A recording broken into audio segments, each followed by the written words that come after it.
इस वक्त दुनिया में टूटी सड़कें, ढहती इमारतें और मलबे के ढेरों का ऐसा डरावना मंजर दिख रहा है जो किसी को भी हिलाकर रख देगा।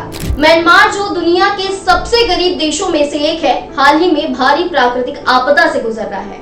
म्यांमार में शुक्रवार सुबह भीषण तबाही के बाद रात को 11:56 पे एक बार फिर से भूकंप के झटके महसूस किए गए। इस बार तीव्रता 4.2 थी। ये तबाही इतनी भयानक है कि म्यांमार में इमरजेंसी लागू कर दिया गया। साथ ही राहत बचाव कार्य जारी है। म्यांमार की मदद के लिए भारत समेत अन्य देश भी हाथ बढ़ा रहे हैं। इस वीडियो में म्यांमार में आए भूकंप से होने वाली तबाही की अभी तक की सारी जानकारी आपके साथ साझा करेंगे। शुक्रवार को म्यांमार और थाईलैंड में 7.7 तीव्रता के भीषण भूकंप ने भारी तबाही मचाई। अब तक म्यांमार में 1000 से अधिक लोगों की मौत हो चुकी है और 2000 से ज्यादा लोग घायल हुए हैं। अधिकारियों ने आशंका जताई है कि मरने वालों की संख्या और बढ़ सकती है। थाईलैंड की राजधानी बैंकॉक में भी भूकंप के झटकों से कम 10 लोगों की मौत हो गई। अमेरिकी भूगर्भीय सर्वेक्षण के अनुसार भूकंप का केंद्र म्यांमार की राजधानी नेपिडा से करीब 250 किलोमीटर दूर सेंगाई शहर के पास था। इसका केंद्र सतह से 10 किलोमीटर नीचे था, जिससे इसका असर व्यापक क्षेत्र में देखा गया। म्यांमार के मांडले शहर में एक मस्जिद ढहने से कई लोग मलबे में दब गए, जबकि एक यूनिवर्सिटी की बिल्डिंग में आग लग गई। अस्पतालों में घायलों की संख्या लगातार बढ़ रही है और खून की भारी कमी के कारण डॉक्टरों को मरीजों का इलाज करने में दिक्कत हो रही है। भूकंप के झटकों से म्यांमार के ऐतिहासिक और आधुनिक ढांचे को गंभीर नुकसान हुआ है।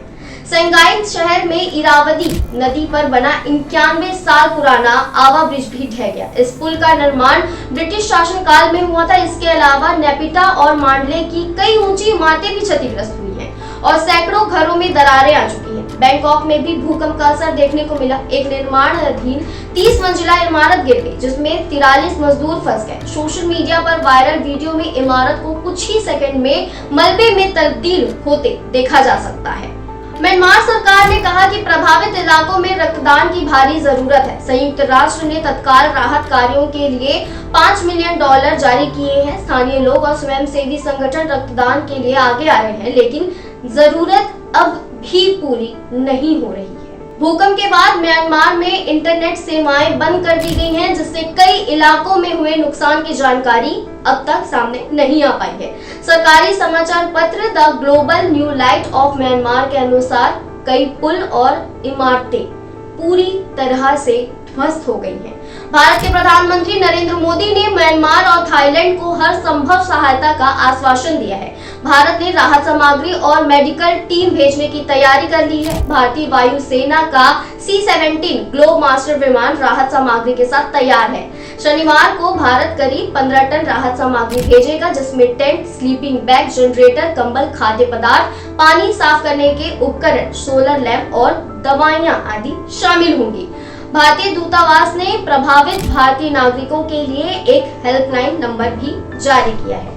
चीन ने भी म्यांमार को मानवीय सहायता देने का वादा किया है। चीन के विदेश मंत्रालय ने कहा कि वह बचाव और राहत कार्यों में पूरी तरह से मदद के लिए तैयार है। चीन और म्यांमार के रिश्ते हमेशा अच्छे रहे हैं और इस संकट के समय में चीन म्यांमार के साथ खड़ा है। अमेरिका ने भी सहायता प्रदान करने की पेशकश की है। USGS ने चेतावनी दी है कि म्यांमार में भूकंप के कारण मरने वालों की संख्या 10,000 के पार हो सकती है। विशेषज्ञों का मानना है कि इस क्षेत्र में आफ्टर शॉक्स यानी भूकंप के बाद आने वाले झटके का खतरा अब भी बना हुआ है, जिससे और नुकसान हो सकता है। म्यांमार और थाईलैंड में आए इस भीषण भूकंप ने हजारों लोगों की जान ले ली और बुनियादी ढांचे को भारी नुकसान पहुंचाया। राहत कार्य जोरों पर है, लेकिन प्रभावित इलाकों में अभी भी चिकित्सा सुविधाओं और भोजन की भारी कमी बनी हुई है। अंतर्राष्ट्रीय समुदाय इस मुश्किल समय में म्यांमार और थाईलैंड की मदद के लिए आगे आ रही है। तो कैसी लगी आपको ये जानकारी से भरी वीडियो, हमें कमेंट करके जरूर बताइए और ऐसी ही वीडियोस के लिए मैं भारत को सब्सक्राइब करें।